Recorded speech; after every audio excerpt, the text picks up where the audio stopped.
Okay, just put your paw here. Yeah, very good. Okay, and now, hold still. Okay. Just strum.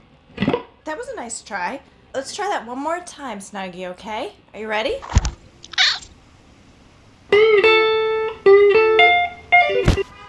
Holy... Oh my God, Eddie! Yeah. You're never gonna believe what Snuggles just did. Welcome back, cool cats and cat allies alike, to 6 Degrees of Cats, the world's best and only cat-themed culture, history, and science podcast. The year is 1995. The setting, a classroom. Gray carpeting, flickering fluorescent lights, orange walls, and a motley crew of about 20 sullen, scowling, rumpled-looking youths of varying shapes, sizes, and admixtures of Irish or vaguely Slavic origin. And me. There I am.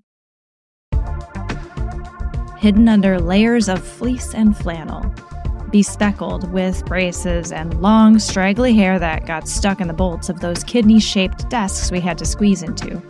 Sitting in the middle front left, near the exit, just out of the sightlines of anyone who was looking for an easy target.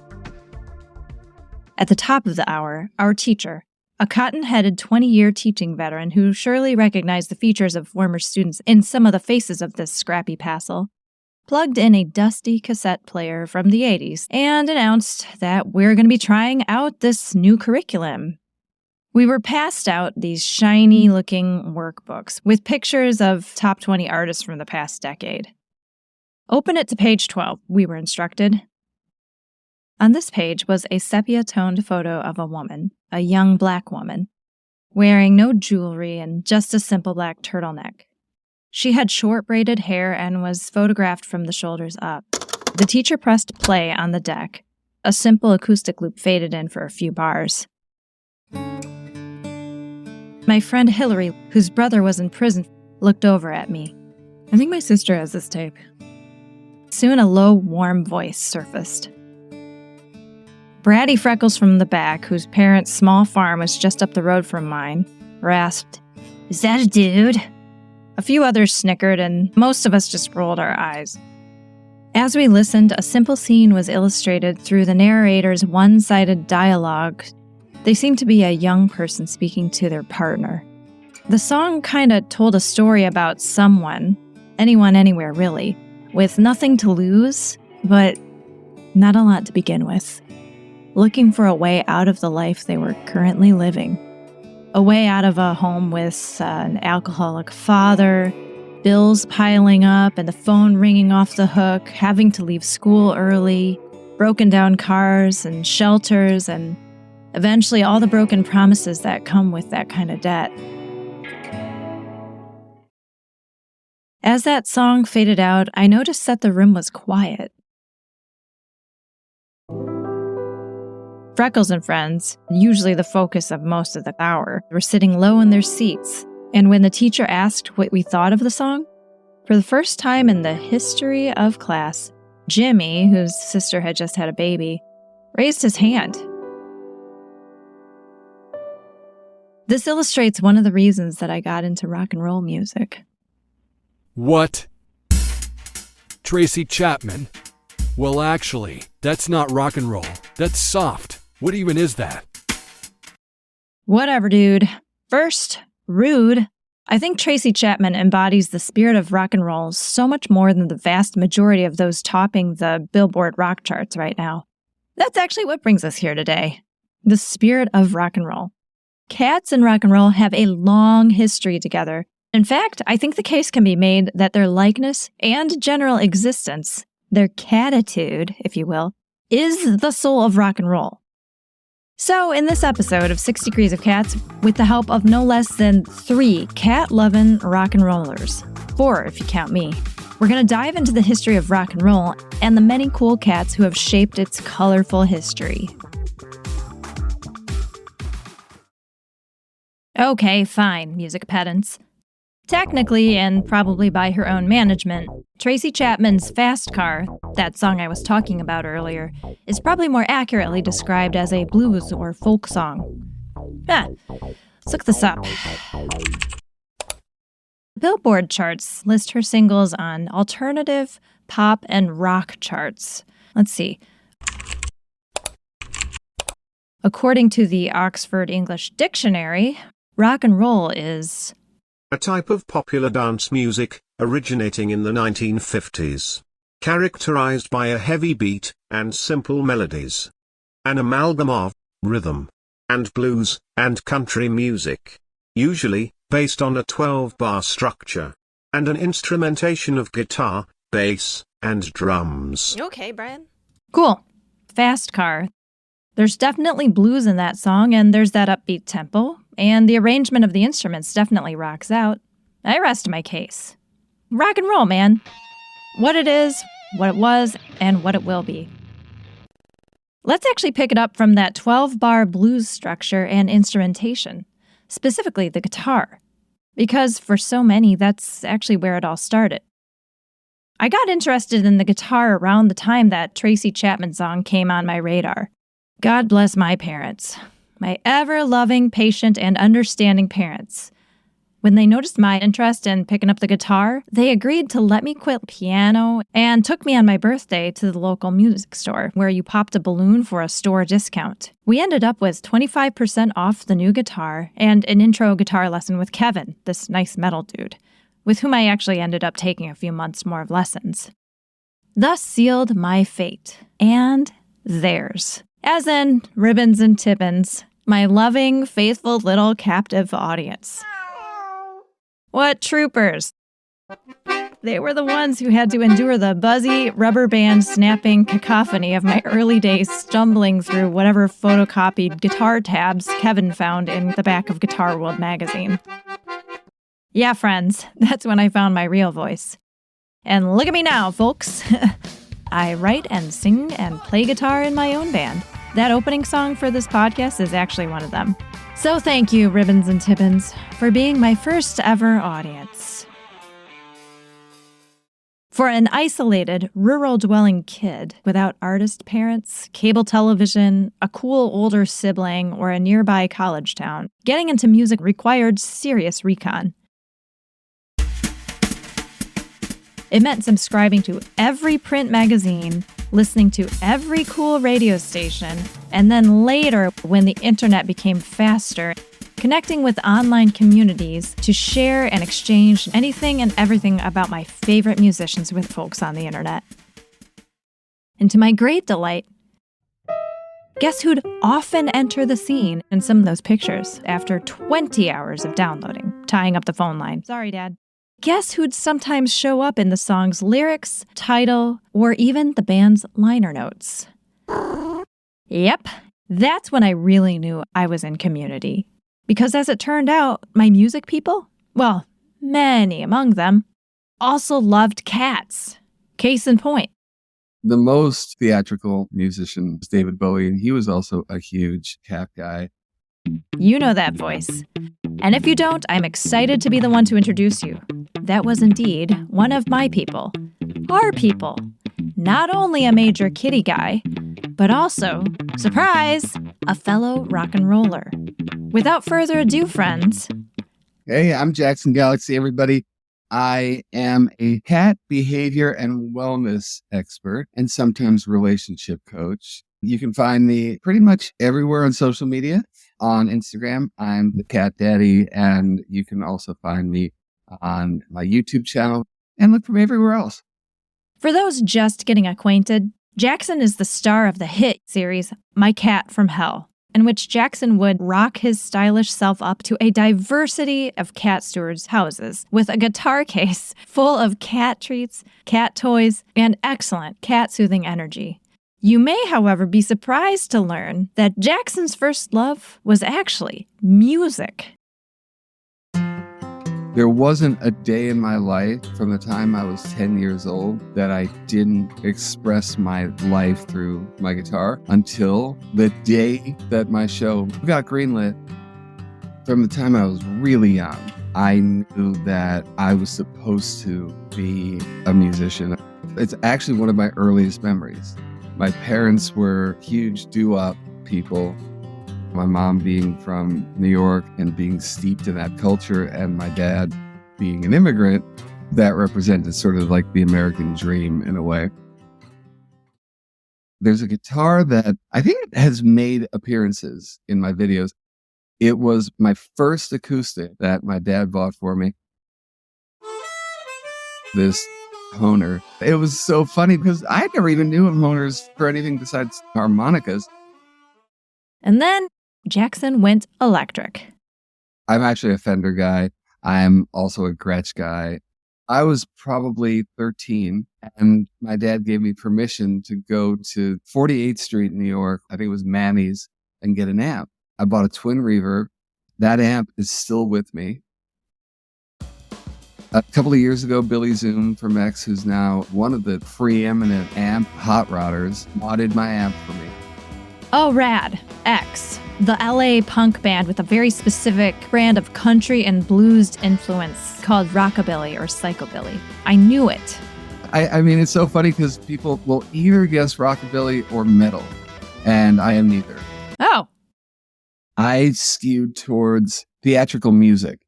Musicals? Not musical theater. Thank heavens. Songwriters like Freddie Mercury. There was this sense of just visual. Tom Waits did it. Elvis. Ah. All of those artists, it turns out, have publicly stated past or present cat companionship. Elvis Costello plays a cartoon cat called Pete the Cat. Cool job. But all of these folks' devotion to cats pales in comparison to one Freddie Mercury. As the lead singer of Queen, Freddie takes the crown as the king of rock and roll cat lovers. Freddie had 10 pet kitties in his life, and the 7 kitties with him in his later years, Oscar, Delilah, Goliath, Miko, Romeo, Lily, and Tiffany, had their own rooms at the Garden Lodge, his apparently palatial home. That's a lot of rooms. I really love his manager's recollection in one article that I read of how Freddie would call over any street kitties he saw out and about, and while on tour, he'd call home and ask whoever picked up to put his cats on the line. Freddie was definitely one of us. When I think of cats and Queen, of course, the first song that comes to mind is Cool Cat, which is now on its 150th loop in my head since writing this episode. Cool Cat was released in 1982. It was originally meant to feature fellow cat fan David Bowie. Despite how catchy that tune is, at the time it wasn't a commercial hit. It was on the B-side of a record that found Queen exploring new, funky territory, which you can kind of pick up on in the subtle groove of the song that isn't typical to Queen's previous stuff. We will kind of touch on why the fan base and critics at the time so fervently rejected this direction, but let me get back to Cool Cat here. In Cool Cat, a presumably male character who may or may not be a kitty, a Tom, if you will, is strutting around, speeding too fast, controlling the room, and stealing all the limelight. Who are we kidding? That's a cat. Gotta love Brian May, Roger Taylor, Mike Gross, and John Deacon. This was probably one instance where they gave in to Freddie's first draft of lyrics, which I'm sure had a lot more cat stuff in them. Of course, cats are cool, but Cool Cat is not a phrase that Freddie made up. The name Cool Cat has a lot more behind it. It's not a coincidence that this song has a funk, R&B kind of groove. And it actually serves as a great entry point for a deeper dive into rock and roll history. To unspool the thread that ties cats to rock and roll, I'm so grateful to have consulted with one of the most respected rock and roll journalists out there. I'm Holly George Warren. I'm a music journalist and author, and I also teach writing to students at Clive Davis Institute of Recorded Music, which is part of NYU. My most recent book is Behind the Seams, My Life in Rhinestones, which I wrote with the great Dolly Parton. My previous book was a biography of Janis Joplin, who shares the same birthday of January 19th with Dolly Parton, believe it or not. Capricorn Cat Ladies. So I mostly write biographies and music-related books.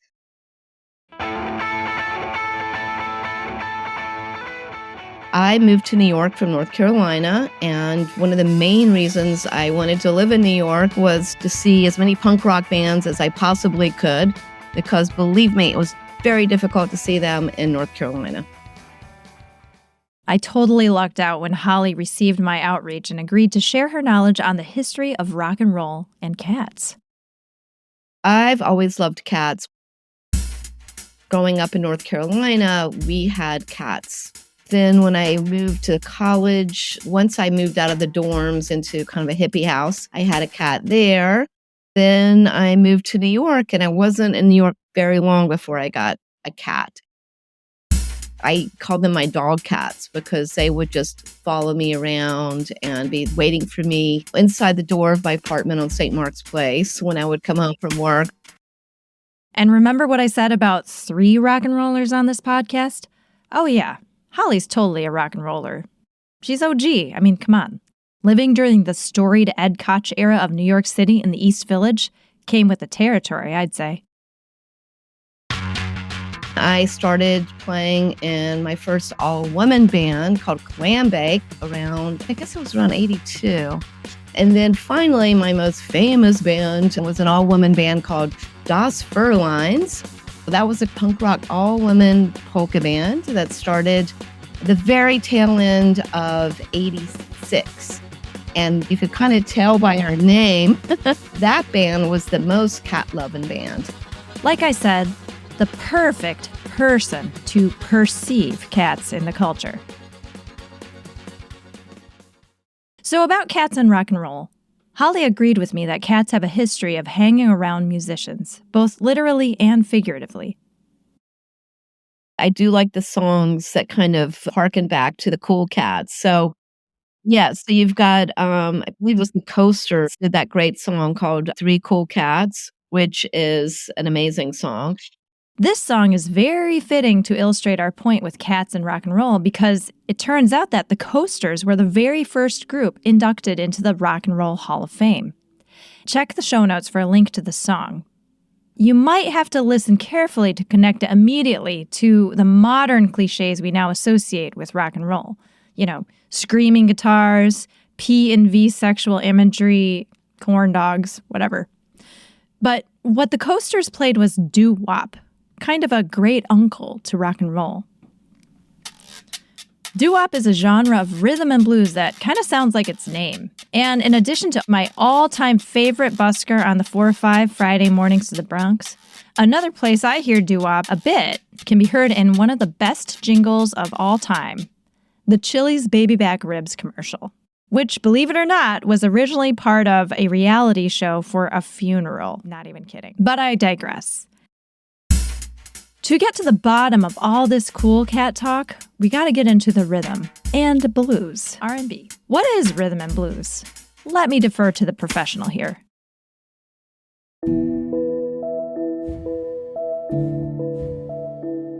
Rhythm and blues came out of the blues, the Delta blues originally, in which people who had been enslaved started using music as a tool to escape the kind of hard labor during Reconstruction, during the whole sharecropping era, working for a pittance on sharecropped land, really bad, backbreaking work, agricultural work. This music originated in the 1700s by said enslaved Africans brought to the American continent, is the mitochondrial Eve, if you will, for almost all strands of popular music that's charting today. Country, rap, they're actually distant cousins. Holly name-checked some of my favorite blues guitarists whose quasi-liberation, we gotta be real here, facilitated the spread of the blues among the diaspora of black folks in the South and those migrating north. A lot of musicians who started writing songs, of course, Robert Johnson comes to mind, were able to leave that lifestyle and have more of a peripatetic lifestyle to leave the South. A lot of blues artists who were born and grew up in the South moved to Chicago around World War II. Muddy Waters comes to mind. And there they were able to have a much better lifestyle. Memphis Minnie, the great, great guitarist and songwriter and singer, lived in Memphis, which was almost like an extension of Mississippi. And it was a place where there was a thriving Black music scene, a thriving Black community. The whole Beale Street area provided lots of venues where artists could perform. So we got some great, great music out of Memphis. Memphis Minnie is just one of my favorite artists and has inspired so many to pick up the guitar. These enterprising artists, despite the continued discrimination, segregation, violence, and oppression, still managed to cultivate thriving careers that allowed them as much independence and freedom as possible, especially for the women. Some incredible artists who came out of the South became the great, great leaders of jazz. The first ever jazz recording was made in 1920 by Mamie Smith. There was a song called Crazy Blues. Ma Rainey, Bessie Smith were these amazing artists who, again, were following their own hearts, their own independent spirit by being artists. A lot of them started out traveling on what was then called the minstrel circuit and these traveling shows where there would be all kinds of different types of acts, music, dancing, comedians, stuff like that. Learning that lifestyle of living out of a suitcase, living on the road, that independence helped them break away from some of the horrific conditions that people were having to live in. Segregation was horribly still the norm down south, but in New York and then Chicago, Bessie Smith was able to get an even wider audience of Black and white people. So she was able to sell a lot of records and live this great lifestyle. By the time the Depression hit, she was, I think, one of the highest paid artists in the country on what was then the biggest record label, Columbia Records. Ma Rainey, who had been a mentor to her, also was able to have a much better lifestyle than she would have had if she had stayed in the South. So I think that was a huge help for these women to establish themselves as artists. In the here and now, at least in the United States, it's more common for artists to speak outright against the things that Ma Rainey, Bessie Smith, and their peers faced. But at the time, of course, that was so dangerous, and many folks couldn't do that directly. Let's keep talking, quite literally about talk, after the break.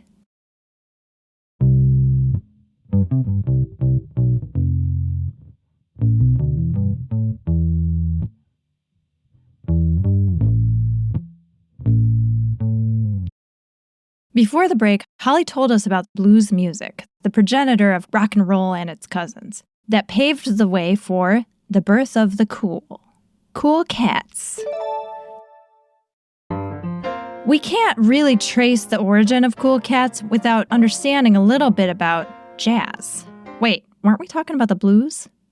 Well, we were and still are, kind of.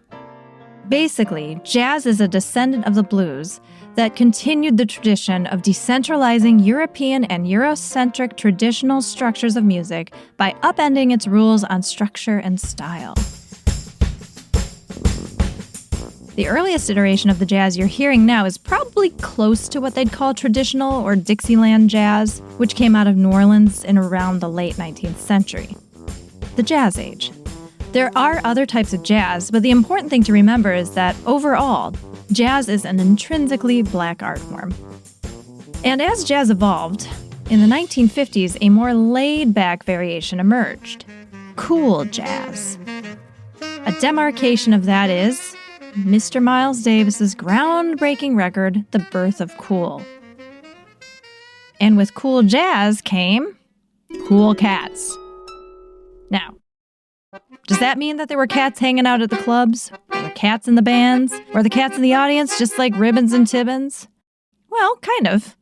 I mean, composer and multi-instrumentalist Charles Mingus was such a cat dude, and probably had a lot of cats around his studio, that he literally wrote a book on how to train your cat to use the toilet. Okay. Cats were people. There are records of the word cat used in African American vernacular that goes as far back as 1886. But what kind of people? Were they the same as the three cool cats in that Coasters song? Ollie elaborates. The lyrics were coded lyrics. Hep cat was first used in the Black community, I think around the time of jazz becoming popular in the 20s. And in 1938, jazz band leader Cab Calloway literally wrote the book on jive talk, the creative code for those in the know. His Hepster's Dictionary pamphlet defines cat as musician in a swing band. Frisking the whiskers is what the cats do when they're warming up for a swing session. And a hep cat is a guy who knows all the answers and knows about jive. Oh yeah, that jive is, per Mr. Calloway, Harlemese speech. It's a fun read, and let me just say, you don't want to be a Jeff. Sorry, Jeff. Check it out and marvel at how many words in our cultural lexicon today are actually Harlemese.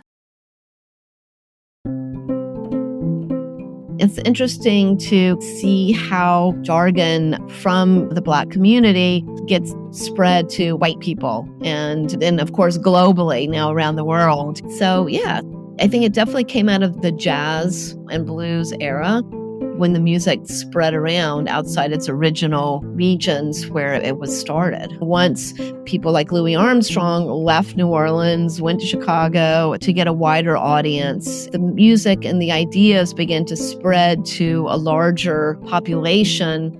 Then, of course, some of the language used in the song lyrics, some of the things that people would say on stage or even in the studio would get picked up by a different group of people. And so that's the way language makes its way around. Hip-hop is another huge example of that, taken up by totally different people than the people in the South Bronx and other parts of New York City who started doing hip-hop first 50 years ago. Language is creative, but it wasn't just for shits and giggles, as the kids say. This jive talk was not only playful, it was a byproduct of a way that Black musicians were navigating safely through barriers such as racial discrimination, moral codes, and any hint of political dissidence. Here's where we jump off the jazz train and head on over to rock and roll. One of the easy ways to think about it is the old expression, country and western and rhythm and blues had a baby and its name was rock and roll. So both of those musics kind of evolved out of very ancient music, with the lyrics being a way to spread information, sometimes coded information. There's these great songs known as hokum songs, particularly among African American artists from the 20s and 30s that use a lot of double entendres. And those double entendre songs were also very popular among country and western artists as well. And this strategy goes right back to the blues. There were ideas that you were not allowed to express publicly in songs. Again, it gave them an opportunity to express their feelings and their anger about this situation. So in reality, you were talking about the overseer at, the sharecropper farm, or the white people that wouldn't allow you to go into their establishment and things like that. But you would couch it in terms of like horrible lovers who have mistreated you or who have jilted you or two-timed you or things like that. Some of the women, especially the blues artists, were able to say stuff in their music that they were not allowed to say conversationally or to a public that was still holding people to certain very moralistic standards and things like that. Think about the 1950s when rock and roll was coming along. Homosexuality was illegal up until, I think, 1972 in some states or something like that. A lot of women who were bisexual or lesbian, again, were able to sing a song about having an affair with someone, and the language was expressed in such a way that they could easily have been singing about their female lover, but it wasn't so obvious. So truly, the spirit of all this blues-based music isn't the blues of romance. It's the blues of oppression that fueled early rock and roll. And cool cats, it turns out that the phrase rock and roll doesn't come from African American vernacular originally. Well, I mean, it could, but it seems like the phrase actually came from seamen describing a ship's rocking and rolling, and then popped into the culture as a metaphor for dancing. And by dancing, I mean, quote, dancing, unquote.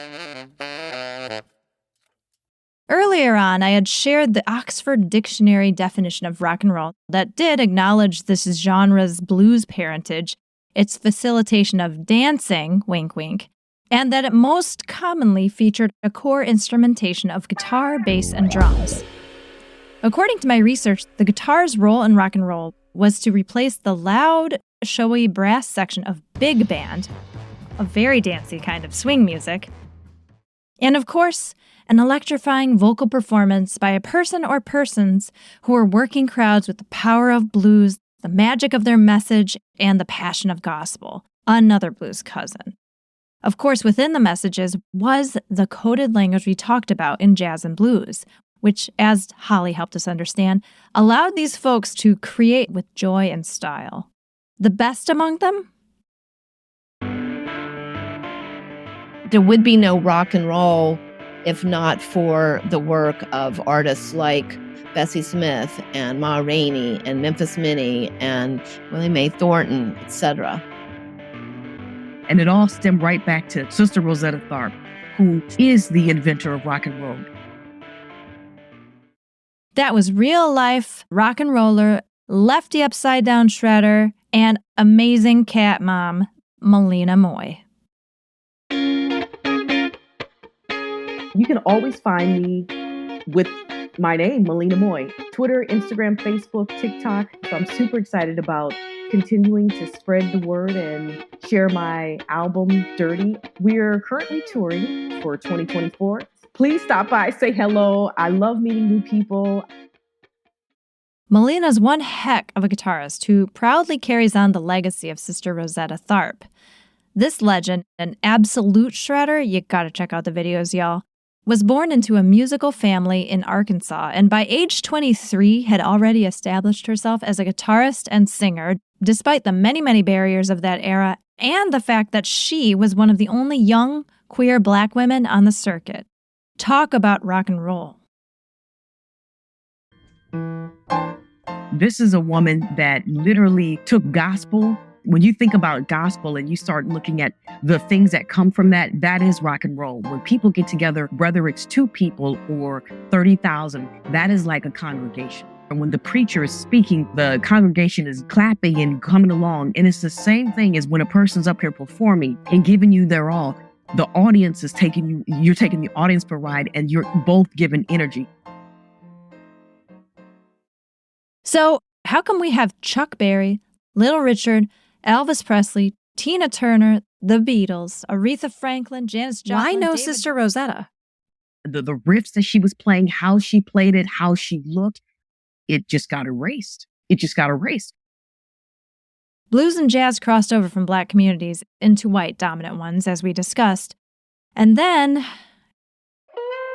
these originators and all that subtext that we talked about in the language, the queerness, the protest messages, well, they were pushed out of it in a lot of ways. And what happened to that cat imagery? The terms hep cat and cool cat feel quaintly vintage or campy. Well, the Rolling Stones' Stray Cat Blues, check the lyrics. I don't think they could get away with releasing that song today because the object of Mick Jagger as vocalist desire is a 15-year-old girl who comes around. She's the stray cat.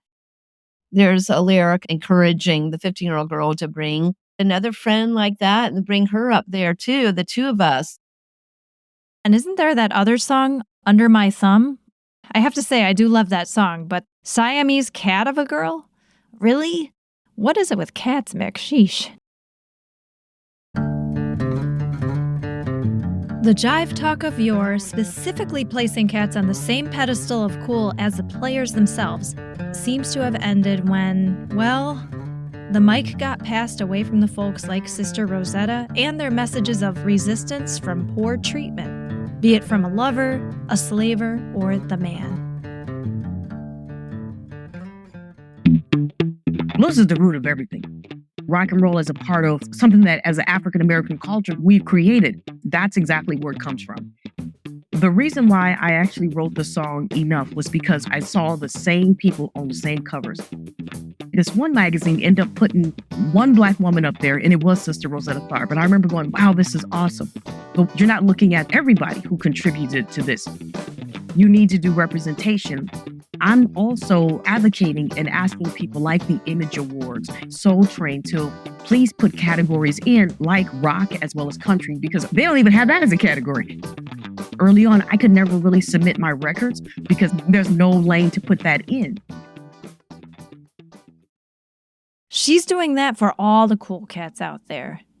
At the end of the day, blues was protest music. Rock and roll was born out of a desire for freedom. And I believe that desire is cat-shaped.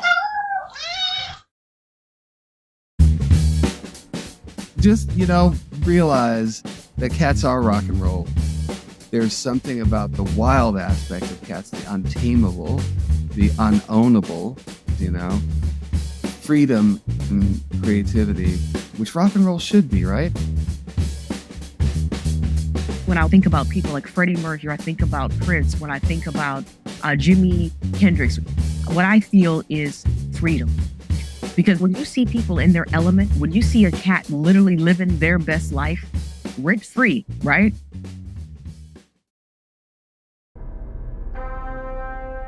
The Egyptians knew it. The Vikings knew it. Cats are little gods. Rock gods. And why not? After all, We know rock and roll was all about mythology. thanks, Holly. Well, cool cats, it's been quite a trip. Every other minute could have been a whole episode, and this one was definitely extra. We're not even done talking about music. But next time, we'll be leaving the new world behind to head back to the old world, then over to West Africa and up to Asia. So get ready. I want to thank my wonderful experts Jackson Galaxy. Holly George Warren. and Malina Moye. while the opinions are my own, the research and work is theirs. If you'd like to learn more about them, check out our show notes, which includes all the stuff I named in the episode, that fun playlist, and the references and research that went into this episode. If you loved it, definitely please do sing our praises by sharing with your musical friends so they too truly appreciate this history of rock and roll and can be part of the exclusive Cool Cat Club comprised of 6 Degrees of Cat listeners. You beautiful people. I appreciate you. Thanks, y'all. Keep on rocking in the free world, and remember, everything is connected. 6 Degrees of Cats is produced, written, edited, and hosted by yours truly, Captain Kitty, aka Amanda B. Please subscribe to our mailing list by going to linktr.ee/6 Degrees of Cats, or look us up on all those social media platforms. You'll be first in line for the extra audio and more treats if you connect with us there. All episodes are dedicated to the misunderstood, the marginalized, the resilient, and the weird. And of course, all the cats we've loved and lost.